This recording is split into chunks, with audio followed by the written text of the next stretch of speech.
që në rondën e parë kisha shkruar një reflektim politik për Memri Krasniqin dhe drejtimin e asokoshme të PDK-s.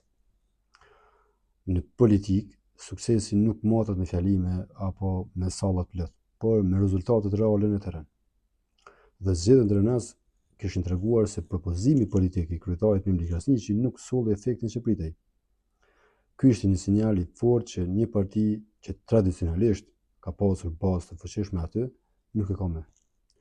Në anën tjetër, Mitrovica kishte dhënë një shembull krejt ndryshe.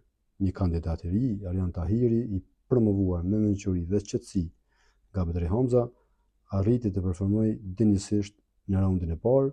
Unë besoj që ka fituar edhe në raundin e dytë.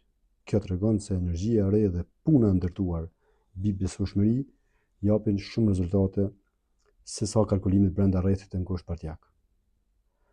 PDK ka nevojë për frymë të re, unitet dhe leadership që bashkon, jo që fragmenton.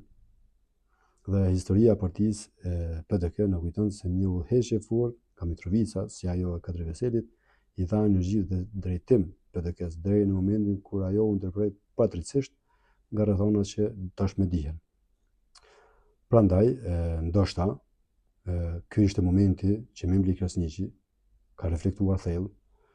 Nganjëherë akti më i guximshëm i një lideri është të di kur të hap rrugë për dikë tjetër dhe unë besoj që ky moment paska pas ardhur dhe ndërheqja e sotme është një forcë, një shemb force e përgjegjësie e jo dobësie. Nëse PDK arrin të rikthej besimin e strukturave lokale dhe të vendos në kryen një profil që përfaqëson unitet, profesionalizëm dhe terren real politik, atëherë zgjedhjet e ardhshme nacionale mund të jenë fillimi i një kthesë të madhe.